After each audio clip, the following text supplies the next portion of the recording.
Okay, so welcome to this afternoon's colloquium. We're lucky to have Edward Feser with us this afternoon. He hails from California, received his PhD in philosophy from UCSB, among other degrees.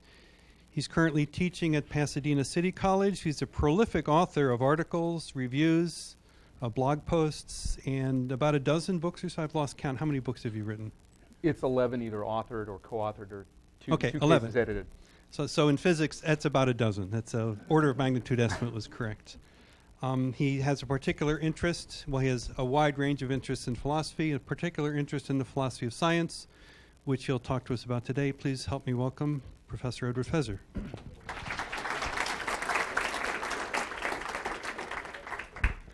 Thank you so much for the introduction, and I really just want to say thank you to Fermilab for having me here and for all the hospitality that you've shown a philosopher in this temple of experimental physics. Invite a philosopher. The only thing missing is the armchair from which I usually speak. So, but this will do. I trust everyone's got a copy of the handout. I've discovered that apparently giving handouts during a talk is a philosopher's thing, not an academic thing generally. So forgive me for this. But if you've got that ahead of you, it's supposed to provide kind of a roadmap to some of the things we'll be talking about. And there's a lot more technical jargon on the handout than is actually in the talk. In fact, that's why it's on the handout. I refer to a couple of technical terms here that I'll only be briefly referring to, I think, in the course of the talk. So maybe that gives a more painful impression of the content of the talk than I think you'll actually find. So let me just get into my my paper, which is on this question: what is a law of nature? And the notion of a physical law is perhaps the central concept of modern science. In their book, The Grand Design, Stephen Hawking and Leonard Mlodinow characterized the history of science as, quote, the long process of replacing the notion of the reign of gods with the concept of a universe that is governed by laws of nature, unquote. And they go on to quote Alexander Pope's famous couplet, nature and nature's laws lay hid in night. God said, let Newton be, and all was light. The idea is that it is Newton's discovery of physical law that made nature at last intelligible, and that Newton's successors have increased this intelligibility insofar as they've improved upon Newton's laws and discovered further ones. Hawking and Mlodinow are, of course, expressing a view that is very common among scientists and admirers of science. But what exactly is a law of nature? Hawking and Mlodinow characterize a law as, quote, a rule that is based upon an observed regularity and provides predictions that go beyond the immediate situations upon which it is based, unquote. Here, too, their position is no doubt a common one, but their answer is not terribly informative because the terms law and rule are often used synonymously. Suppose you asked a political philosopher what liberty is, and he told you that liberty is freedom. You'd probably respond, well, yes, I already know that much, because the terms are more or less interchangeable. I wasn't asking you for a synonym, though. I want to know the nature of the thing that the words liberty and freedom both refer to. Now, in the same way, since the words law and rule are often used interchangeably, it isn't very helpful to say that a physical law is a kind of rule. What we need to know is the nature of the laws or rules that are said to govern the physical world. To be sure, Hawking and Mlodinow do say more than merely that a law of nature is a kind of rule. Again, they tell us that laws are inferred from observed regularities and that we can derive predictions from them. They also tell us that, quote, in modern science, laws of nature are usually phrased in mathematics and that they must have been observed to hold without exception, at least under a stipulated set of conditions, unquote. And they tell us that physical laws are consistent principles in contrast with the arbitrary and inscrutable whims of the gods in terms of which pre-scientific cultures explained natural phenomena. But while somewhat informative, even these remarks still don't really answer our question. Suppose you asked a geometer what a triangle is, and he told you that in Euclidean geometry, the angles of a triangle sum to 180 degrees, that you could discover various features of triangles by constructing proofs, and so on. All of that is true, but it doesn't really answer your question. What the geometer would be telling you about is a certain property of triangles and a method for coming to know things about them. But what you asked about was the nature of the thing that has these properties, and the nature of the thing that can be known in this way. What you need is what is captured in a definition like, quote, a triangle is a closed plane figure with three straight sides, unquote. That tells you what a triangle is, and not merely certain properties of triangles or facts about them. Similarly, to say that physical laws make natural phenomena intelligible, or that they are stated in mathematical terms, or that we infer them from observed regularities, or that we can derive predictions from them, only tells us about certain properties of laws or of facts about them. It does not tell us what a physical law is. It does not tell us the nature of the thing of which these various claims are true. Surprisingly, other scientists who comment on the subject are often not much more informative than Hawking and Lodno. Even Richard Feynman's book on the subject, The Character of Physical Law, for the most part focuses on describing various specific examples of laws of nature and some general features that they share, rather than offering a systematic account of what a law of nature is. However, philosophers of science have explored this issue in considerable depth, and what I want to do in this talk is to examine the five main accounts of what a law of nature is that have been proposed over the centuries.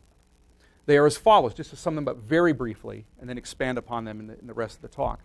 First, there is what's called the theological account of laws, according to which a law of nature is a kind of divine command. Second, there is the regularity theory of laws, which, as the name implies, holds that a law is essentially nothing more than a regularity or pattern found in nature. Third, there is the Platonic view that a law is a relationship of necessary connection between the properties of things understood as abstract entities, that is to say, as something like Platonic forms. Fourth, there is the instrumentalist view that laws of nature don't really exist, but are merely convenient fictions useful for making predictions. And fifth, and finally, there is the Aristotelian view that a law describes the causal powers that a material thing or system will tend to manifest given its nature or essence. What do I mean by that? I'm going to say more about it later on, but that's just kind of the one-line description. So let me break the suspense by telling you that what I will be arguing is that the first four views are all wrong. In my view, they are anyway. That the last Aristotelian account of physical laws is the correct one. Let me also tell you up front one of the reasons why this matters, and it's a reason that I suspect you will find surprising. In recent years, a number of prominent scientists, including Hawking and Lodno themselves, Richard Dawkins, Lawrence Krauss, Peter Atkins, and Jerry Coyne, have been vigorously promoting scientism, the view that science is not only a genuine source of knowledge, which nobody really denies, but the only genuine source of knowledge. They've also been using scientism as a cudgel with which to beat theology, and accordingly as an argument for what has come to be called the new atheism. And they have, into the bargain, sometimes pitted modern science in its method of searching for laws of nature precisely against the Aristotelian tradition in philosophy, as Hawking and Lodno do in the potted history of science that they provide at the beginning of their book. Obviously, given what I've already said, I'm going to argue against this supposition that there is an incompatibility between modern science and Aristotelian philosophy. Notice I said Aristotelian philosophy. I didn't say Aristotelian physics. That's another issue. Another implication of my discussion is going to be that scientism is false, the view that science alone gives us knowledge. Science certainly gives us knowledge, but it's not the only genuine source of knowledge, and there are serious questions about reality that need to be answered, but which the methods of science cannot answer. And one of those questions is about the nature of laws of nature. Now, since I have in various writings of mine, for those of you who might be familiar with them, been very critical of the new atheist thinkers that I just mentioned, you might expect that I'm going to be deploying these claims in support of some sort of theological conclusion. Here is where you're likely to find the upshot of my discussion surprising, indeed ironic. For in fact, while I'm no atheist, what I'm going to argue is that the Aristotelian account of physical law is the only view on which we can both make sense of how physical laws have the explanatory power that science says they have, and do so without directly bringing God into the picture. In fact, the Aristotelian view provides something like neutral ground between atheism and theism, at least where the subject of laws of nature is concerned. Maybe not on other topics, but on that subject. And in fact, the alternatives to the Aristotelian view are, in a sense, if anything, more favorable to theology, or at least a certain kind of theology than the Aristotelian view is. This may all sound strange, but I think it will sound less so once we work through the various theories about the nature of physical law that I referred to earlier. So let's get to that. And I start Roman 2 there on the handout with the theological account of laws of nature. So we'll start with that account of what a law of nature is, because this was, as a matter of historical fact, modern science's original understanding of what a law of nature is. Descartes and Newton, for example, famously regarded laws of nature as divine commands. The idea was that matter has no inherent tendency to behave in any particular manner. It is simply inert, passive stuff that by itself could be ordered this way or that, depending on what laws are imposed on it from outside. The laws discovered, according to this view, laws discovered by natural science reflect the specific kind of order that God is willed to impose on matter. The laws are universal and inexorable because they reflect the universal and inexorable will of God. God has decreed that an object at rest will stay at rest, and an object in motion will stay in motion at a uniform speed in the same direction unless acted upon by an outside force. God's decreed that planets will move in elliptical orbits. God's decreed that radium will have a half-life of 1,600 years, and so on. Material phenomena are like an army which follows to a T the directives of its divine commander-in-chief. So say Newton and Descartes anyway. The other accounts of what a law of nature is that we're going to examine later on in the talk can all be seen as essentially reactions to this original theological conception, which at least implicitly and partially define themselves in opposition to it. Indeed, the physicist Paul Davies has argued that contemporary thinking about laws of nature has never really entirely escaped this theological baggage that was originally associated with the concept. In a recent essay, Davies writes the following, quote, "The orthodox view of the nature of the laws of physics contains a long list of tacitly assumed properties. The laws are regarded, for example, as immutable, eternal, infinitely precise mathematical relationships that transcend the physical universe and were imprinted on it at the moment of its birth from outside like a maker's mark and have remained unchanging ever since. In addition, it is assumed that the physical world is affected by the laws, but the laws are completely impervious to what happens in the universe. It is not hard to discover where this picture of physical laws come from. It is inherited directly from monotheism, which asserts that a rational being designed the universe according to a set of perfect laws. And the asymmetry between immutable laws and contingent states mirrors the asymmetry between God and nature. The universe depends utterly on God for its existence, whereas God's existence does not depend on the universe." A little bit more here from Davies. "Clearly, then, the orthodox concept of laws of physics derives directly from theology. It is remarkable that this view has remained largely unchallenged after 300 years of secular science. Indeed, the theological model of the laws of physics is so ingrained in scientific thinking that it is taken for granted. The hidden assumptions behind the concept of physical laws and their theological provenance are simply ignored by almost all except historians of science and theologians." Unquote. Okay, that was all a long quote from Paul Davies. The eminent philosopher of science Nancy Cartwright has made similar observations. In fact, Cartwright goes so far as to say that the notion of a law of nature cannot possibly be made sense of apart from God. In her view, you can have atheism or laws of nature, but not both. Now, Cartwright does not use this thesis as an argument against atheism, by the way, because she does not herself believe that there really are any laws of nature. So she would throw both those things out together, I take it. Now, in my opinion, Cartwright goes a bit too far. I think that we can make sense of the notion of laws of nature without appealing to God. But it is true that the notion has theological origins, and as we will see, Davies and Cartwright are correct that even much purportedly secular thinking about the nature of physical law is more beholden to these theological origins than is usually realized. All the same, in my opinion, the theological conception of physical law ought to be rejected because it simply gets nature wrong, and into the bargain, it's bad theology. To see how, consider an analogy. During a game of checkers, the game pieces on the board will move around in regular patterns. Perhaps, even if you'd never heard of the game before, you could work out some of its rules by observing these patterns. But it would, of course, be a mistake to think that in discovering them, you were discovering something about the game pieces themselves, or about how they tend to behave. For in fact, the game pieces don't do anything. Left to themselves, they would just sit there. It's the players of the game who are doing everything, and in studying the patterns you see on the board, you are really only indirectly studying them. In particular, you are figuring out what the players are doing and what is going on in their minds. Now, the theological conception of physical law, the idea that a physical law is just a divine command, essentially makes of the natural world a kind of checkers board, and God the sole player. And it makes of natural science a kind of theology. In searching out the laws of nature, the scientist on this view is not really studying what nature is doing, but rather is studying what God is doing. For nature itself isn't really doing anything on this view, any more than checkers game pieces are doing anything. Only God is really doing anything, if you buy Newton and Descartes' view of what laws are.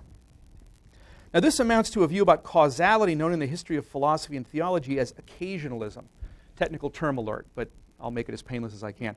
According to occasionalism, it isn't really the cue ball that knocks the 8 ball into the corner pocket. It is God who knocks the 8 ball into the corner pocket on the occasion when the cue ball makes contact with it, hence the name. It isn't really the sun that causes the ice in your lemonade to melt. It is God who causes it to melt on the occasion when the sun is out. And so on for all other apparent causal connections in nature. None of them is real. Only God ever really does anything, and the physical world is utterly inert. Now, one problem with the view of that laws of nature are divine commands, I would say, is that it leads to occasionalism, leads to this view about cause and effect, namely that there really isn't any such thing in the world. In particular, one problem with this view is that if it were true, natural science wouldn't really be possible. As we've seen, Hawking and Mlodinow characterize science as in the business of discovering principles in nature that are consistent and exceptionless, as contrasted with the inscrutable or arbitrary whims of the gods. And I think they're right about that. But if a physical law were nothing more than a kind of divine command, then science couldn't discover such principles in nature. That is not because God is arbitrary, but because nature would be arbitrary. Go back to the checkers analogy. There's nothing in the nature of a checkers game piece itself that can tell you how it will behave. If the players want to use the pieces to play a game of checkers, then the pieces will move around in patterns typical of a checkers game. But they could instead decide to use them in some other way, for example, as money, or to make costume jewelry, or some other use. We can even imagine that they could have perfectly reasonable and non-arbitrary grounds for doing so. But the behavior of the checkers game pieces would no longer fit some exceptionless or consistent pattern. Similarly, if the theological account of laws of nature were correct, then there would be no reason to expect exceptionless or consistent patterns in nature. God could make nature operate according to one set of laws today and a different set tomorrow. For example, whereas the sun will tend to melt the ice in your lemonade today, tomorrow it might behave according to different laws in such a way that it will freeze the lemonade or turn it into gasoline. We can even imagine that God would have perfectly rational and non-arbitrary grounds to make this happen. The point, though, is that nature itself would seem arbitrary and unpredictable. And yet that's not, in fact, how nature behaves, which tells against the theological view of laws. In short, the theological account of laws of nature, when worked out consistently, really seems to deny that there is any such thing as law. There's just the inscrutable will of God. And one problem with this view is, again, that this is simply not borne out by actual experience. For physical science has, in fact, discovered law-like patterns in nature. Hence, even if God exists, and I think he does, but put that aside for present purposes, a law of nature cannot be understood as a kind of divine command. Some other account of physical laws must be correct. Okay, so that's the theological account. Now I want to move on to the next one. This is Roman 3 there on the handout, the regularity theory of laws. So let's turn to that, regularity theory of laws of nature. To state this view in its simplest form, a law of nature is simply a regular pattern that we happen to find in nature. It's not that God or anything else causes this regularity to exist in nature. It's just there in nature, and that's that. An object at rest stays at rest, and an object in motion stays in motion at a uniform speed in the same direction unless acted upon. Planets have elliptical orbits. Radium has a half-life of 1,600 years, and so on. That's just how the world is. In the philosophy of science, this view is often traced back to David Hume, and it seems to be the view taken by at least many contemporary scientists. For example, Feynman seems to be committed to something like it when he gives physical laws the following characterization in his book, The Character of Physical Law. Quote, "There is a rhythm and a pattern between the phenomena of nature which is not apparent to the eye, but only to the eye of analysis. And it is these rhythms and patterns which we call physical laws," unquote. Okay, that's Richard Feynman. The basic idea of the regularity theory is very simple, and many scientists seem to think it obvious and unproblematic. But philosophers of science who defend it have had to qualify it significantly because on closer inspection, the regularity theory is subject to several serious and indeed, in my opinion, insuperable objections. The first problem is that a pattern's being regular is not, in fact, sufficient. It's not itself enough to make it a law of nature.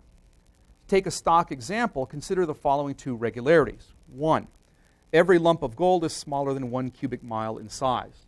And 2, every lump of uranium-235 is smaller than 1 cubic mile in size. Both of these statements are true, but there is a crucial difference between them. Though there is, in fact, no lump of gold as large as a cubic mile, such a lump is at least theoretically possible. But a lump of uranium-235 that large is not theoretically possible because a chain reaction would occur before the lump could get anywhere close to that big. So though the regularity concerning uranium-235 plausibly counts as a law of nature, the regularity concerning gold does not. So there must be something more to a law of nature than merely being a regularity.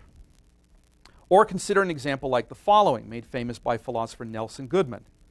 Suppose it were a law that all emeralds are green and also a law that all sapphires are blue.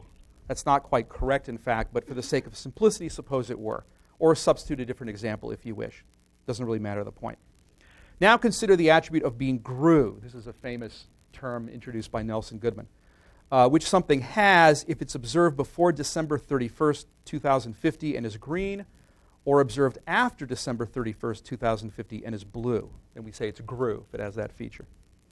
And consider further, you think that's weird, consider further the attribute of being an emerire, emerald and sapphire, an emerire, which something is if it's observed before December 31st, 2050 and is an emerald, or is observed after December 31st, 2050 and is a sapphire. Okay, then it will be true, we'll have the regularity that, quote, all emerires are GRU. That will be a true regularity. We follow those definitions. But it seems implausible to regard this regularity as a law of nature. Of course, you might object that attributes like being GRU or being an emerire are silly and obviously made up rather than capturing some objective feature of nature, but that's precisely the point. Since, precisely because of its artificiality, a regularity like, quote, all emerires are GRU does not plausibly count as a law of nature, again, the lesson to draw from that is that there must be more to a law of nature than simply being a regularity. The actual existence of a regularity also does not appear to be necessary for something to be a law of nature. It's neither sufficient nor necessary. This is another problem. For example, consider a law to the effect that particles of a certain kind have a 50% probability of decaying within a certain period of time, t. Let's label it t. It might seem that there is a regularity that makes this a law, namely that among any collection of particles of the type in question, a certain proportion will in fact have decayed by time t. But suppose there happen to be only one such particle. It is perfectly possible that that particle will not in fact decay by time t. In that case, we would not have a certain proportion of particles decaying by time t, and thus we would not have any actual regularity for the law to describe. But there nevertheless would still be a physical law to the effect that any particle of that type has a 50% probability of decaying by time t. So there wouldn't be an actual regularity in nature, but it would still be a law. So a law can't be identified with a regularity, even if there's some relationship there. Consider also that there are chemical elements that do not exist in nature, but would have to be produced artificially in the lab or by nuclear explosions, if they are to exist at all. And in honor of my hosts here, I'll cite fermium as an example. As with other elements, there are physical laws that describe the properties and behavior of fermium. But suppose fermium had never in fact been produced. Then the laws of nature describing fermium would still be true, even though they corresponded to no actual regularities found anywhere in nature. For it would still have been true, even under those circumstances, that if fermium were to exist, then it would behave in such and such a way. Okay, so laws are neither, regularities are neither sufficient nor necessary for being a law of nature. So there must be more to laws than that, than just being a regularity. Now, it might seem that some of these problems could be dealt with if we added what philosophers call counterfactual conditionals to our statement of a law. Here's another jargon alert, right? A counterfactual conditional. So a counterfactual conditional is a statement about what would have happened if a certain situation that did not in fact exist had existed. A counterfactual situation, counter to fact.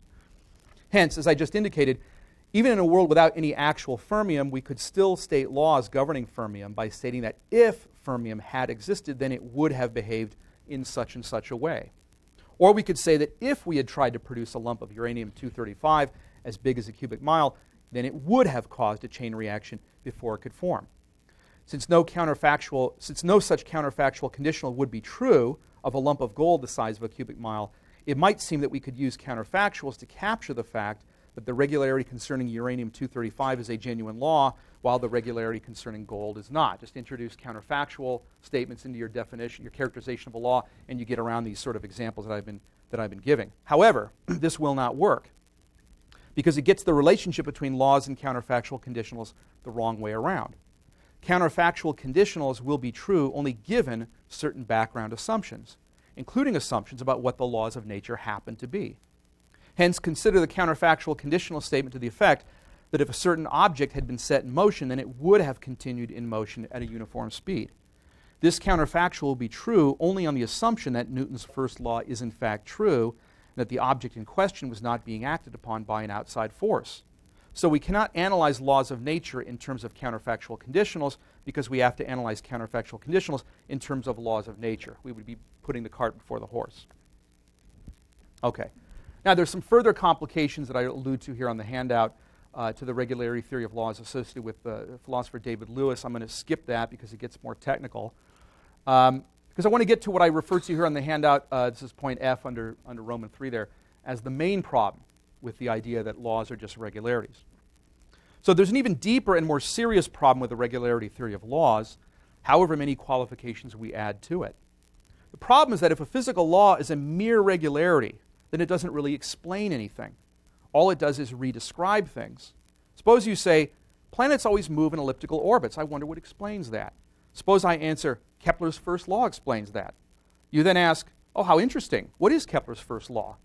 And I respond by telling you that Kepler's first law states that planets always moved in elliptical orbits. It says a little more than that, but now obviously we've gone around in a circle. I haven't really explained the regularity in question at all, but merely slapped the label law on it. If laws are mere regularities, if that's all they are, nothing more to be said, then slapping a new label on a phenomenon is all that I could be doing. Again, the regularity theory tells us that a law simply describes a regular pattern that we find in nature. To say that it is a law that all A's are B's, whatever we plug in for A and B, is just a fancy way of saying that, as a matter of fact, all the A's that exist in the world happen to be B's. If I tell you that all the chairs in this room are beige, that would obviously be no explanation of the fact that the chair to my left is beige or of the fact that the chair to my right is beige. By the same token, if I say that all planets move in elliptical orbits, that does not provide an explanation of the fact that Mars moves in elliptical orbit or that Venus moves in elliptical orbit. It merely summarizes the facts to be explained rather than actually explaining them. It's useful to compare this to the theological view of laws of nature, which I already rejected. On the theological view, to say that all planets move in elliptical orbits is to say that God has decreed that that is how planets are going to move. Notice that that does give us an explanation of the regularity. You might not think it is a good explanation. That's another matter. The point is that it does at least give us some answer to the question about why the regularity holds. Recall that I said that the theological view of laws entailed occasionalism, which is this technical term for the view that God is the only real cause of anything that happens in the world. The reason the ice in your lemonade melts when the sun is out is not that the sun causes the ice to melt, but that God does on the occasion when the sun is present, and so on and so forth. David Hume, the father of the regularity theory of laws, is sometimes described as advocating something like occasionalism without God. You just take occasionalism, nothing in the world causes anything else, God causes everything, then you subtract God from the picture, you got the regularity theory of laws. For Hume, the sun's coming out is followed by ice melting, and that's all we can say. It isn't that the sun causes anything, and it's not that God causes anything either. There are just these patterns there in the world, and that's all that can be said. There's no causal explanation to be had, and no other explanation either. And the trouble with this, of course, is that Hawking and Mlodinow and other defenders of science have told us that it's only with the rise of modern science and its appeal to laws of nature that we've finally gotten genuine explanations of natural phenomena, whereas theological explanations were pseudo-explanations. If the regularity theory of laws were true, then this would turn out to be the reverse of the truth. Now, you might be tempted to say that the appeal to Kepler's laws really is a genuine explanation of the motion of the planets, because Kepler's laws can be interpreted as a special case of Newton's laws. And Newton's laws make reference to concepts like force, mass, and acceleration that can illuminate why the planets move. But if the regularity theory of laws were true, this would be an illusion, because Newton's laws, too, would really merely describe regularities rather than explain them, even if the description is a more general one. So go back to my example of the chairs. Suppose you ask me why the chair to my left is beige, and I answer, because all the chairs in this room are beige. Suppose you object that this doesn't really explain the color of the chair at all, and I reply, but the fact that all the chairs in the room are beige is actually a special case of the more general fact that all the furniture in the room is beige. And to point that this brings out a new concept, the concept of furniture, which illuminates the fact that all the chairs are beige. Obviously, this doesn't really illuminate anything. And by the same token, even if you can derive Kepler's laws from Newton's and then take Newton's in turn to be an approximation of Einstein's, you still will not really have explained anything if physical laws are mere regularities and there's nothing more to be said. All you'll be doing is describing the phenomena to be explained using more general concepts rather than actually explaining the phenomena. Okay, and this brings me to Roman 4, an excursus on laws and explanation. So before moving on to the next theory of what a physical law is, I want to pause over this issue of the explanatory power of the laws of nature, because some interesting things have recently been said about it by a couple of scientists of note.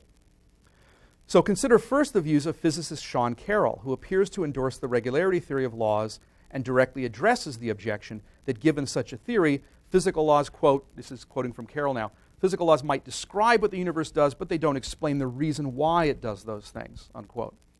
Carroll's response to this objection is essentially to bite the bullet and acknowledge that on his account, the fundamental laws of nature are simply brute facts without explanation. They just are the way they are, and there's no intelligibility to it. They're a brute fact. Okay.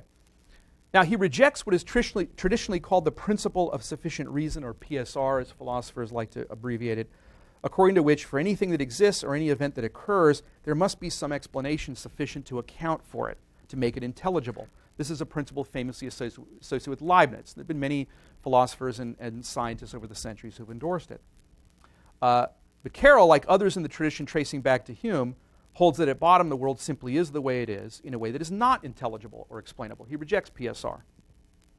Now, one problem with this that Carroll seems to me insufficiently sensitive to is that it entails a massive come down from the bold claims made about science by scientists like the ones that I referred to earlier: Hawking and Mlodinow, Dawkins, Krauss, Atkins, Coyne, and many others.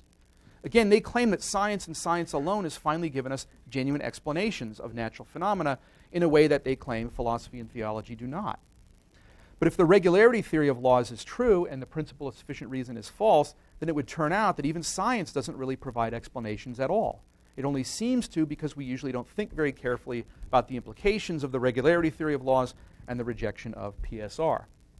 This is actually a common problem. Many amateur philosophers who thrill to Hume's criticisms of theology and metaphysics don't realize that David Hume's skepticism, if followed through consistently, takes down everything, science no less than religion and traditional philosophy. Another problem, though, and a deeper problem, is that Carroll is simply wrong, in my view, to reject the principle of sufficient reason. For one thing, considered even just as an inference from experience, PSR is as well supported as any law of nature. We do, in fact, tend to find explanations when we look for them. And even when we don't, we tend to have reason to think there's an explanation, but just one to which, for whatever reason, such as missing evidence, we don't have access. Furthermore, the world simply doesn't behave the way we would expect it to if PSR were false. Events without any evident explanation would surely be occurring constantly, and the world simply would not have the intelligibility that makes science and everyday common sense as successful as they are. That the world is as orderly and intelligible as it is would be a miracle if the principle of sufficient reason were not true. But even that is putting it mildly, because PSR is in fact more certain than even the best supported empirical hypothesis would be, or so I would argue. For on close analysis, it turns out that any position that denies the principle of sufficient reason will ultimately be incoherent, especially if, as with Carroll, the denial is made in the name of science. One way to see this is suggested by some remarks made by philosopher Alexander Pruss, teaches at Baylor University, who was in turn developing a point made by Robert Koons, University of Texas. Denying PSR, Pruss notes, entails radical skepticism about perceptual experience. For if PSR, the principle of sufficient reason, is false, then there might be no reason whatsoever for our having the perceptual experiences we have. In particular, there might be no connection at all between our perceptual experiences and the external physical objects and events that we suppose cause those experiences. Nor do we have any grounds for claiming that even such a radical disconnect between perception and external reality is improbable. We couldn't even say that much. For objective probabilities depend on the objective tendencies of things. And if the principle of sufficient reason is false, then events, including perceptual experiences, might occur in a way that has nothing to do with any objective tendencies of things. Hence, one cannot consistently deny PSR and at the same time trust the evidence of sensory perception, including the observational and experimental evidence upon which science rests. We could have no reason to trust that evidence if PSR were false. But Pruss's and Koons' line of argument can be pushed even further than they push it. Consider that whenever we accept a claim that we take to be rationally justified, in any subject matter, mathematics, physics, you name it, as scientists do when they judge a theory to be well supported by the available evidence or consider a hypothesis to have been falsified experimentally, whenever we do this, we suppose not only that we have a reason for accepting it, in the sense of a rational justification for doing so, but also that this reason is the reason why we accept it, in the sense of being the cause or explanation of our accepting it. We take it that the fact that there's a rational justification is what causes us to assent to it, causes us to accept it. We suppose that it's because the rational considerations in favor of the claim are good ones that we are moved to assent to the claim. And we also suppose that our cognitive faculties track truth and standards of rational argumentation rather than leading us to embrace conclusions in a way that has no connection to truth or logic. But if the principle of sufficient reason were false, we could have no reason for thinking that any of this really is the case. For all we know, what moves or causes us to assent to a claim might have absolutely nothing to do with the deliverances of our cognitive faculties. And our cognitive faculties themselves might in turn have the deliverances that they do in a way that has nothing to do with truth or standards of logic. We might believe what we do for no reason whatsoever, and yet it might also falsely seem, once again, for no reason whatsoever, that we do believe what we do on good rational grounds, if the principle of sufficient reason were false, if the world was not intelligible down to the bottom level, that is to say. Now, this would apply to any grounds or reasons we might have for doubting PSR as much as it does to any other conclusion that we might draw. Hence, to doubt or deny the principle of sufficient reason undercuts any grounds that we could have for doubting or denying the principle of sufficient reason. The rejection of PSR is thus self-undermining, it's self-refuting. Indeed, to reject PSR is to undermine the possibility of any rational inquiry. Okay, so that's one way in which I think Carroll's position of just biting the bullet and saying, well, maybe reality is not ultimately intelligible, it's ultimately a self-defeating or self-refuting position. Now, there's another way in which science implicitly presupposes PSR, I would argue. It might be suggested that there can be genuine explanations, including genuine scientific explanations, even if PSR were false. Carroll seems to take this view, and one finds it also taken by philosophers like J.L. Mackie and Bertrand Russell. The idea is that we can explain at least some phenomena in terms of laws of nature, and those laws in terms of more fundamental laws, and perhaps these in turn in terms of some most fundamental set of laws of nature. The most fundamental laws would, however, on this view, lack any explanation. That the world is governed by them would just be an unintelligible brute fact. But this, I would argue, is also incoherent. Suppose I told you that the fact that a certain book has not fallen to the ground is explained by the fact that it is resting on a certain shelf, but that the fact that the shelf has not fallen to the ground has no explanation at all, but is an unintelligible brute fact. Have I really explained the position of the book? It's hard to see how. For the shelf has in itself no tendency to stay aloft. It is, by hypothesis, just a brute fact that it does so. But if it has no such tendency, it cannot impart such a tendency to the book. The explanation that the shelf provides in such a case would be completely illusory. Nor would it help to impute to the book some such tendency if the having of the tendency is itself just an unintelligible brute fact. The illusion will just have been relocated, not eliminated. But by the same token, it's no good to say, quote, the operation of law of nature C is explained by the operation of law of nature B, and the operation of B by the operation of law of nature A, but the operation of A has no explanation whatsoever and is just an unintelligible brute fact. The appearance of having explained C and B would be completely illusory if A is a brute fact, because if there's neither anything about A itself that can explain A's own operation, nor anything beyond A that can explain it, then A has nothing to impart to B or C that could possibly explain their operation. The notion of an explanatory regress of physical laws terminating in a brute fact is, when carefully examined, no more coherent than the notion of an effect being produced by an instrument that is not the instrument of anything. Okay, so Carroll's attempt to salvage the regularity theory of laws by denying the principle of sufficient reason will not fly. That brings me to the views of another contemporary physicist, Lee Smolin. Like Carroll, Smolin appears to conceive of laws as regularities. He seems to agree with him about that much. But unlike Carroll, Smolin also endorses the principle of sufficient reason. In his book, Time Reborn, he endorses this and uses it as a key tool in developing his own position on the nature of time. So unlike Carroll, Smolin cannot try to bite the bullet and take the fundamental laws of nature to be unintelligible brute facts. He has to find some way to make them intelligible or explicable despite being mere regularities. The way Smolin does this is in terms of evolution, and he attributes a similar view to Paul Dirac, John Wheeler, and Richard Feynman. The idea is that the laws that now govern the universe may have arisen from previous different laws, and those in turn from yet other laws. Smolin proposes that a kind of cosmological natural selection guides this process. However, there are serious problems with this view. First, we need to ask if this proposed evolutionary process is itself law-governed. If it's not, then it seems that this process has no explanation, but is just a brute fact. But that would violate PSR, which, as I've said, Smolin himself endorses.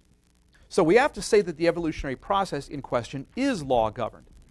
But now we have another problem, which is that the laws that govern the evolutionary process now themselves stand in need of explanation. If we say that they have no explanation, then we not only would once again violate PSR, but we will also have rendered pointless the initial appeal to evolution. If we're going to allow that the laws that govern the evolutionary process have no explanation, then we might as well say that the laws of nature that now govern the universe, which we were proposing to explain in terms of evolution, have no explanation. But if instead we say that the laws that govern the evolutionary process do have an explanation and posit some further higher order evolutionary process to explain those laws, then it seems we're led to a vicious regress. Now, Smolin recognizes that his position faces this problem, which he labels the meta-laws dilemma, quote unquote. And he proposes a couple of possible solutions, and for sake of time, I'll just talk about one of them briefly, which is to posit what he calls a principle of the universality of meta-law. Okay. What does he mean by that? The idea here is that it might turn out that all the possible meta-laws that could govern the proposed evolutionary process are equivalent to one another insofar as they would generate the same results. But it's hard to see how this solves the problem. For one thing, no reason is given for believing that there is any such principle. It appears to have no motivation other than the ad hoc one of solving the meta-laws problem. For another thing, the principle wouldn't solve that problem even if it were true. The most it would show is that if there is an evolutionary process governed by a meta-law, then in that case, any meta-law will be as good as any other. But that doesn't explain what makes it the case that there is, in fact, such a process in the first place. If you see me eating vanilla ice cream and ask me why I'm eating it, I would not be giving a complete explanation if I told you that the only ice cream available was vanilla. That would explain why I'm eating vanilla ice cream specifically, but not why I'm eating any ice cream at all in the first place. Similarly, the most that Smolin's proposed principle could explain would be why the evolutionary process is governed by such and such a meta-law specifically. What remains to be explained is why there is any evolutionary process in the first place. And if Smolin appealed to a meta-law, in order to answer that question, that would simply land him in a higher order version of the same problem. Once again, we'd have a vicious infinite regress. Okay, so the upshot of this long excursus on laws and explanation then is that the regularity theory simply has no way to get around the problem that if laws are just regularities and nothing more, then they don't explain anything, which as I've said, I think is the key problem with the regularity theory of laws. Okay, so the regularity theory is, I would say, the main alternative traditionally to the theological view. There are several other ones which I'm going to go through much more briefly. Okay, so let me briefly talk about the remaining ones. They're on the back of the handout. This is Roman 5, the Platonic view of laws. So let's turn then to this third view of laws of nature, which again I've referred to as the Platonic view. The easiest way to explain this view is as follows. Suppose we think of the key properties referred to in a scientific theory as something like the Platonic forms, familiar from Plato's famous theory, for those of you who've read Plato's Republic. For example, suppose we think of mass, force, and acceleration as Platonic forms. There is the form or abstract pattern of having mass, the form or abstract pattern of having force, and the form or abstract pattern of having acceleration. All the particular physical objects that there are participate in these forms. Then laws of nature on this view can be thought of as necessary connections holding between these forms. For example, Newton's second law of motion, force equals mass times acceleration, would be understood as describing a necessary connection holding between the form of mass, the form of force, and the form of acceleration. The law is like a higher order form, a form of forms, in which these forms participate. So since all physical objects participate in the Platonic forms of force, mass, and acceleration, they also participate in the higher order form that we call Newton's second law. Okay, that's the Platonic theory in a nutshell. Now, if we do think of the properties in question, the properties like force, mass, and acceleration, on the model of Platonic forms or abstract entities, then we have a problem. For this Platonic account doesn't really explain why the natural world behaves in accordance with physical laws. Consider that if Platonism is true, then there are forms corresponding to all sorts of things that don't in fact exist. For example, there is a Platonic form of being a unicorn, and a Platonic form of being a Tyrannosaurus rex, just like there is a Platonic form of being a lion.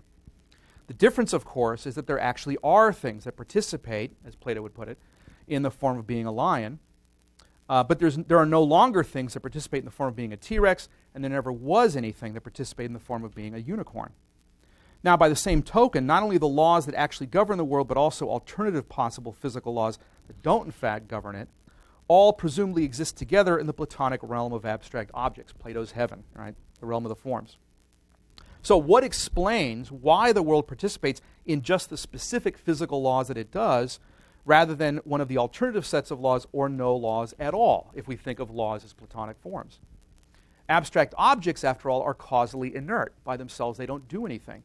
And so if we think of laws of nature as forms or abstract objects, we still need to appeal to something in addition to the laws in order to explain why the world actually participates in these forms. Suppose we say that we can explain this in terms of higher level laws of some sort, again understood on the model of Platonic forms. Trouble with this, of course, is that we would now need to explain why the world operates according to these higher order laws, which raises the same problem all over again and threatens an infinite regress. Suppose instead that we say that God causes the world to operate according to the laws, using the forms as a blueprint for creation, as Plato himself suggested in his book, the Timaeus. In his dialogue, the Timaeus, he suggests something like this model. Then we're essentially back to the theological conception of laws of nature with all of its problems. Or suppose we say that it's just an inexplicable regularity that the world operates according to physical laws conceived of in Platonic terms, conceived of as Platonic forms. In that case, we're essentially back to the regularity view of laws with its problems. So on close inspection, I would argue the Platonic view isn't really any better than the alternatives that we've already looked at and rejected. Okay, that brings me briefly to a fourth view. This is Roman 6 on the handout.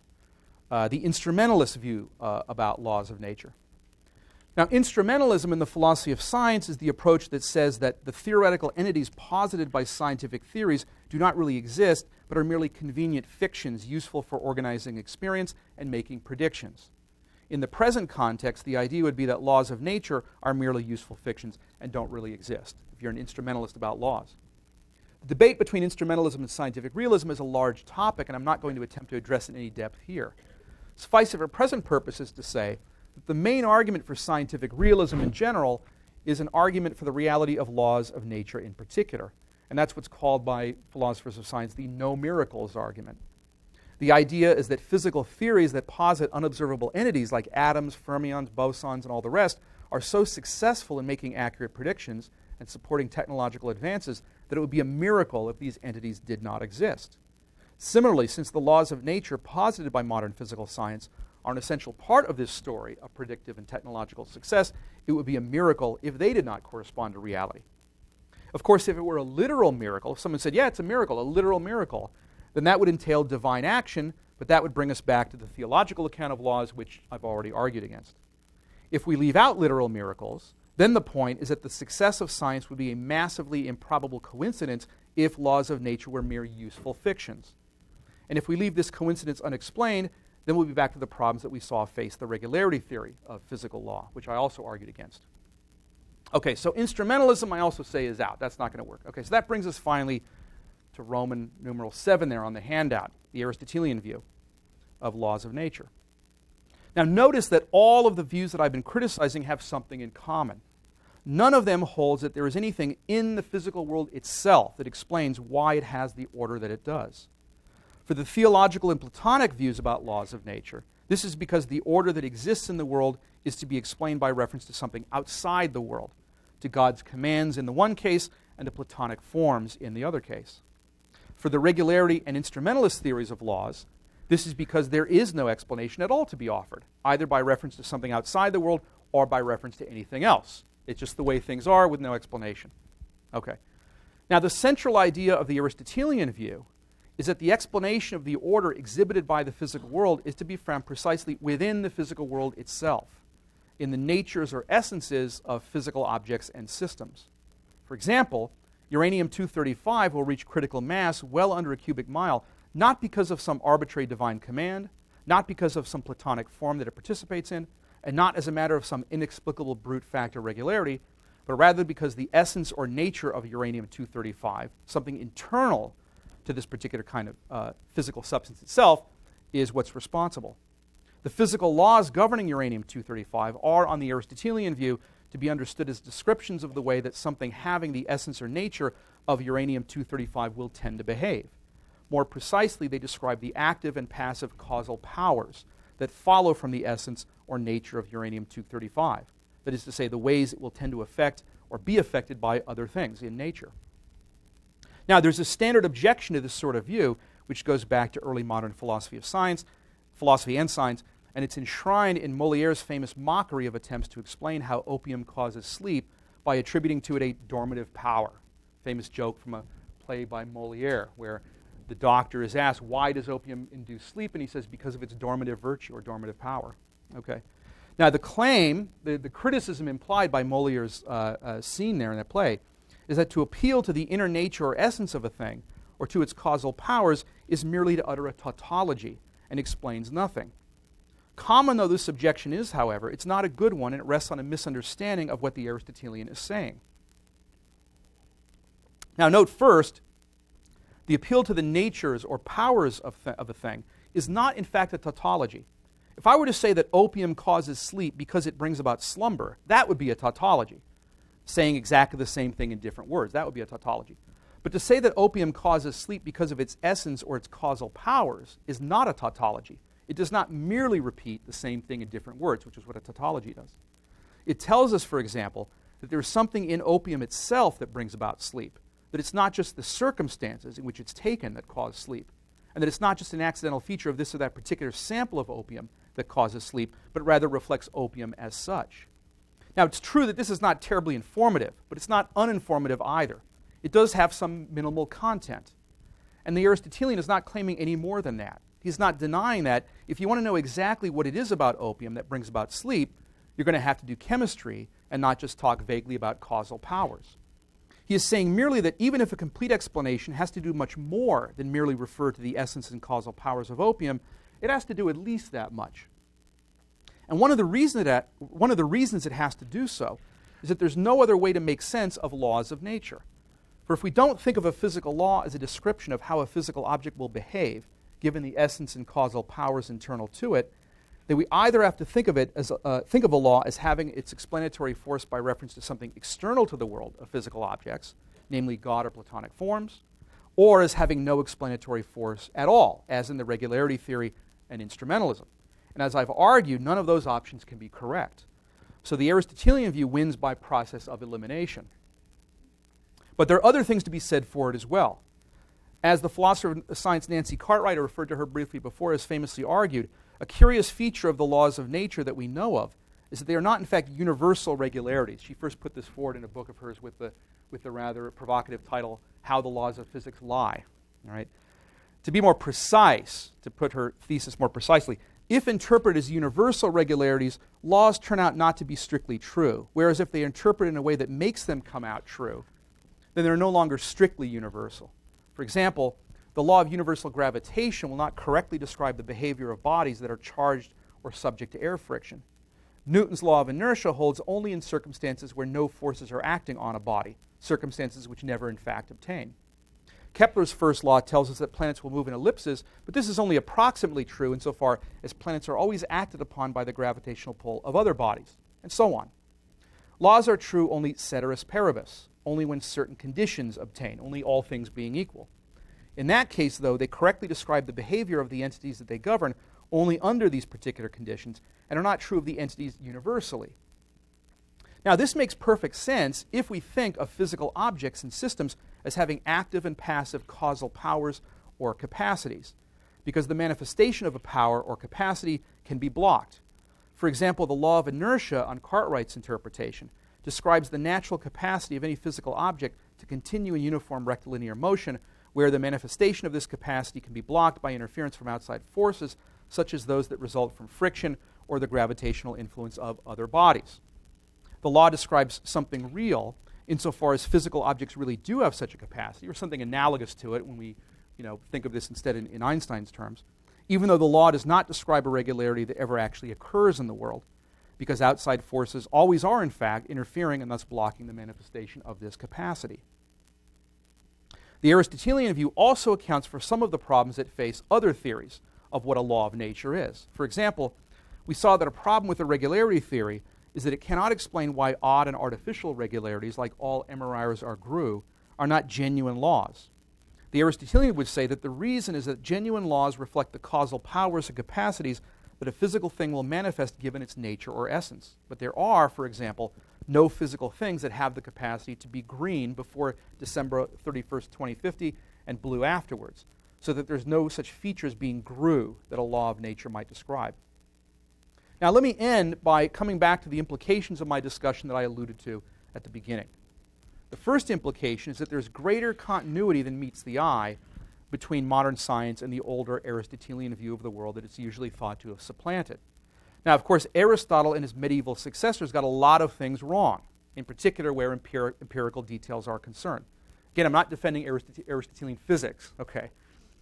But what they got right, according to the neo-Aristotelian position that I'm describing, is the broadest outlines of nature. A very, very, very general description of nature. They were correct, in particular, that natural phenomena all have essences and causal powers, even if they sometimes were wrong when trying to identify exactly what those causal powers were. Now, here's a second implication. As I've said, the Aristotelian view takes a law of nature to be a description of the powers and capacities that a thing will tend to manifest given its nature or essence. That entails that laws of nature are not the fundamental level of reality because they presuppose something else, namely the existence of the physical objects and systems that the laws of nature describe. This reverses the order of things that appears to be taken for granted by many scientists. The assumption seems to be that ultimate explanation will involve tracing all of physical reality down to some set of laws of nature, where the laws will in some sense be what exists fundamentally or primordially. On the Aristotelian view, this gets things backwards. No matter how far down we take the laws of nature, the existence even of the most fundamental laws will itself always necessarily presuppose the existence of something else, namely the physical system that the laws describe. What this entails, in turn, is that scientism is false. Scientism, again, holds that only scientific knowledge is real knowledge.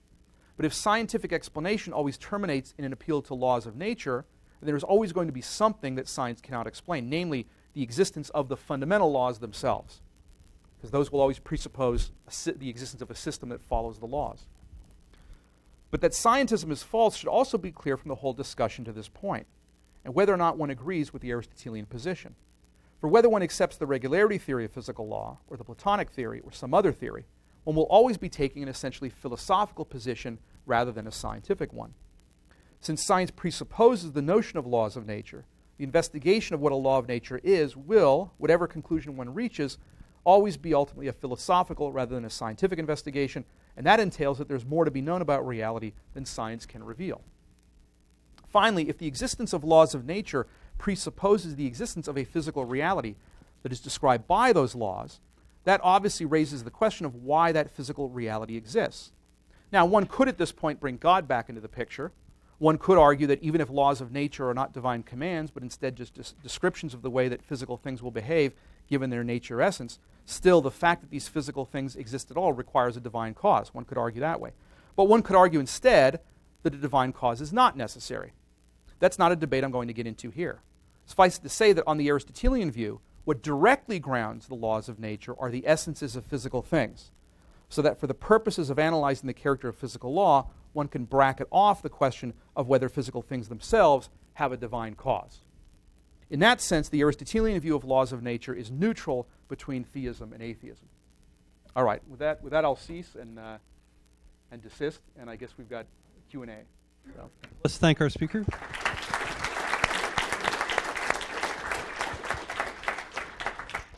Well, that was so clear, I'm not sure there's any questions, but perhaps somebody has a question.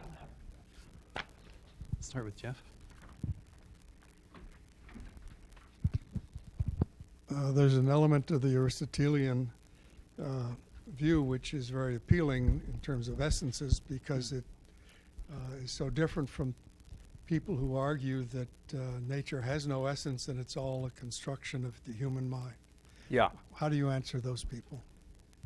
Well, so the question was, the question noted that the Aristotelian position is at odds with this idea that physical reality and all of reality is really a social construction or a mental construction of the human mind, and the question was how I would respond to that. The short answer is that I would say that that sort of view, when followed through consistently, also tends to be self-undermining, because it always appeals to a mechanism by which the mind purportedly constructs objective reality, right? But then once you describe that mechanism, you're describing something that doesn't itself depend on the construction, right? It pre-exists.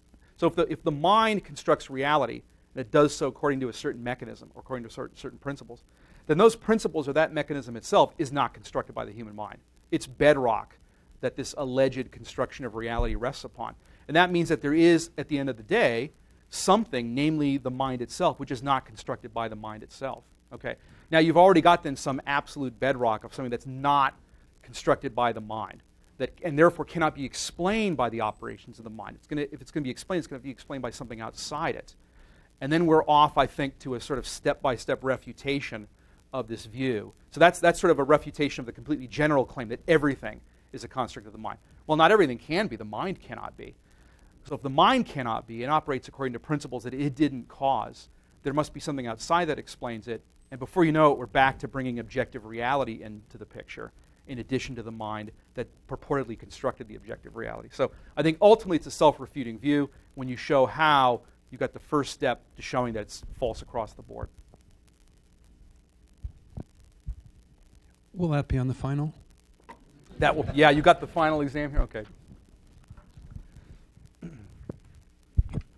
Hi, so I have a comment more than a question, but I am very interested to hear your response. So it seems to me that you're building up something of a straw man when you talk about these advocates of what you're calling scientism. I don't think, for example, they're really arguing that the only kind of knowledge that is real is scientific knowledge. The figures you mentioned, for example, all believe in the value of mathematics. Yeah. And this is not using the scientific method. This is a different epistemological category, a posteriori instead of a priori, and they acknowledge real knowledge, the existence of real knowledge that doesn't come from science. So I think that's important to keep in mind. And then secondly, it seems like your main objection to the idea that laws are observed regularities comes from their lack of explanatory power. But the kind of explanatory power that scientists, and I think the people that you're criticizing, claim that this approach has is in that they can explain lots of facts about the world with few facts pertaining to the laws of nature. So using one law like Newton's gravitational force law, we can explain why apples drop to the ground and why planets follow elliptical orbits and why any number of other things. So you might say that's not explanatory, but in fact it's very useful. And that, in my opinion, is all that science does and all that it claims to do. So I don't think that is should be taken as a blow against that interpretation of the meaning of physical law or scientific natural law.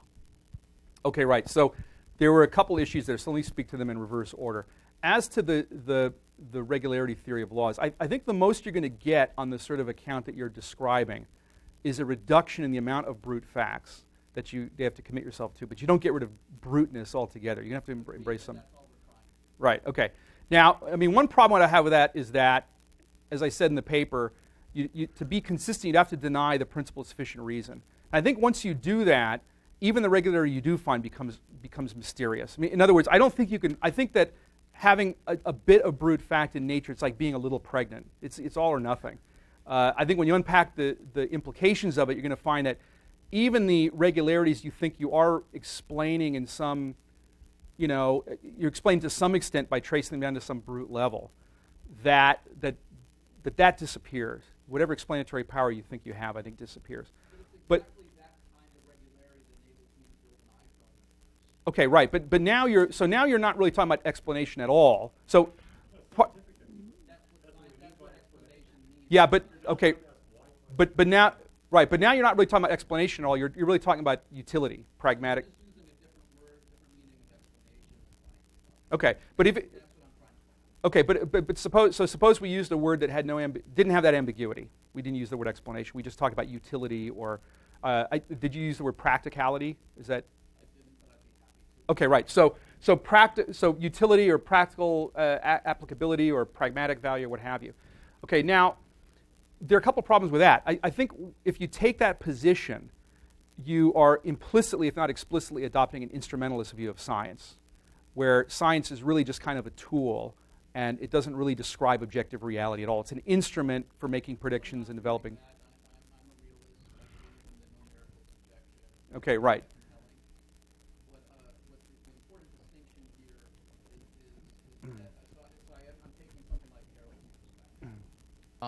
which I think is the mainstream interpretation of philosophers of science in this particular issue. And so I don't think it's necessary to refute the existence of brute facts to still say that I can build up those brute facts in complicated ways that enable me to understand things about the world that I did not understand without building up those brute facts. So I can take Maxwell's equations and the laws of force and gravitation and whatever, and take those as all brute facts and say they don't have an explanation. And I'm not saying they don't, but let's just posit that they don't. And I can use all of that information and reason to build an iPhone. Okay. If you don't think that that's powerful or explanatory, then I don't know what those words mean. But no, I'm not denying that it's powerful explanatory. What I'm denying is that you can have the explanatory power and consistently say the other things you want to say. What I'm saying are is the other things I want to say? So as I noted a few minutes ago, I think part of what you're saying points in the direction of instrumentalism, which I pointed out precisely because I didn't think you'd want to go there. And so you confirm that you don't want to go there. You want to hold on to some kind of realism. I respect some instrumentalists, but I don't happen to be one. Sure, no, that's fine. That's fine. So the problem, though, is that if you have committed to some kind of realism, right? Then what I argued is that you need also to be committed to the principle of sufficient reason. You can't allow brute fact into the picture think I do. all. Well, like I said, if among the problems of denying it is that if you deny the principle of sufficient reason, then what you're really saying is that the world is ultimately not intelligible. There's the appearance of intelligibility, but at bottom it's merely an I'm fine with appearance. that. Why should I object to that? Because once you let that in, then the areas where you think you're finding regularities of the sort that allow you to develop technologies and so forth themselves become utterly inexplicable. There's no reason why you would expect that an iPhone will work tomorrow because it works today, or that it will work 5 seconds from now. I mean, so the problem of induction persists, I agree, but that persists no matter how you... But it's not a matter of a problem. Even if you somehow solve the problem of induction, which, I mean, that's a whole other issue. That is exactly the problem you just pointed to, that we don't know the iPhone will work tomorrow. That's just the problem of induction. No, well, that's something used as an illustration of the problem of induction, but I was using it as an illustration of something else, namely of the falsity of the principle of sufficient reason. So even if you solve the problem of induction, you would have a similar problem arise if you denied the principle of sufficient reason. You would have no rational justification for believing that science really has the utility, or is going to have the utility tomorrow that it has, which nobody really doubts. So what I'm saying is that I don't think you can have your cake and eat it too. I think that the affirming the predictive and technological success of science implicitly presupposes PSR, whether you see it or not. So I think just another hypothesis, isn't it? well, what do you mean by a hypothesis? So I gave. There's another idea about how the universe works. Well, it's a if you want to call it a hypothesis, it's a hypothesis that I gave arguments for. So I argued that denying it leads you to a kind of incoherent or self-defeating position. That's an argument. That's not merely a sort of an assertion, right? It's not an empirical hypothesis. It's a hypothesis, but it's one that I've given an argument, a philosophical argument, rather than an bit of experimental evidence. But it's still a rational justification. Now, the other thing you asked about was whether I was describing a caricature of scientism rather than the actual thing. I would say I was not, because I think the people you're citing, they do cite mathematics. That's true, but I don't think they're always consistent. So if you look at Jerry Coyne, for example, he's an extreme example. But I mean, Coyne, you read his recent book on this subject. He's back and forth. He gives 3 or 4 or 5 or 6 different characterizations of his position that are not consistent with one another. Now, other thinkers who are committed to scientism, I don't think are that incoherent, but I think his position ultimately is incoherent. Sometimes he talks about science alone. Sometimes he'll include mathematics. Sometimes he'll include philosophy, but if by philosophy you mean scientism. So there's no clear position there. But even if you want to add in mathematics, right, and say all of knowledge is either empirical science or mathematics, right, I would challenge someone who takes that view to give me an argument for that view that is itself either an argument from empirical science or mathematics. And I submit there's no such argument.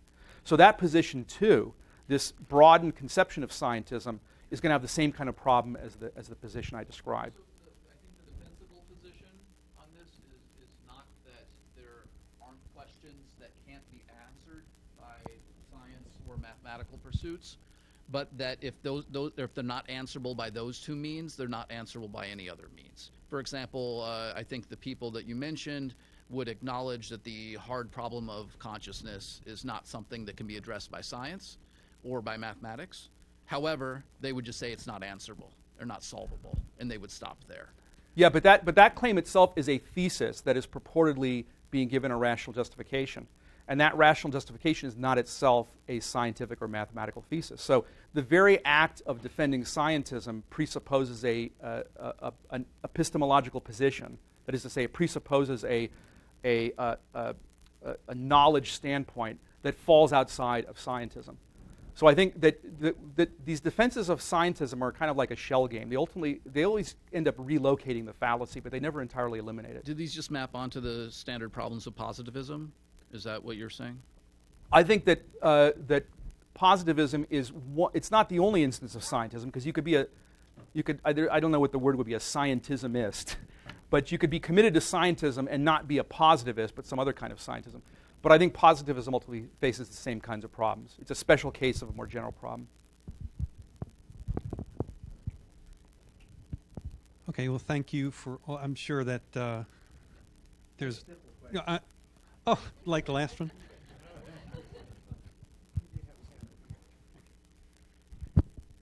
I have a simple question. Just what is the consequence of this analysis? I mean, is there a practical implication? Does it matter? Does it affect the way? That's putting it in practical terms. I don't know that. I'd hesitate to say this dogmatically, but I don't know that it has an implication. I don't know that it has a scientific implication. I don't know that it has an implication that would affect research in physics, for example. What I think it does have an implication for, however, is how we interpret science and its results, and how we relate science to other domains of inquiry. So, for example, does a Fermilab physicist in doing his research need to know what a law of nature is, in the sense of knowing which of these accounts or some other account is correct? No, I don't think so. I doubt that. On the other hand, when people talk about scientism, whether science is the only route of knowledge, whether there's such a thing as philosophy or theology or some other area, whether the humanities provide something that's genuine, it's a genuinely cognitive enterprise that tells us about some feature of reality, then this issue becomes important.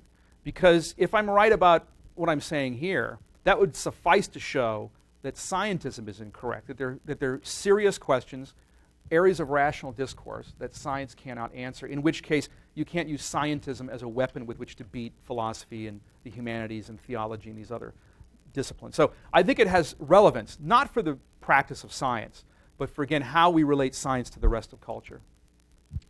So let me defer all of the questions. I believe you'll be at the user center holding for. We'll try and find a lounge chair for you to sit in. And with that, let's thank our speaker. Thank you.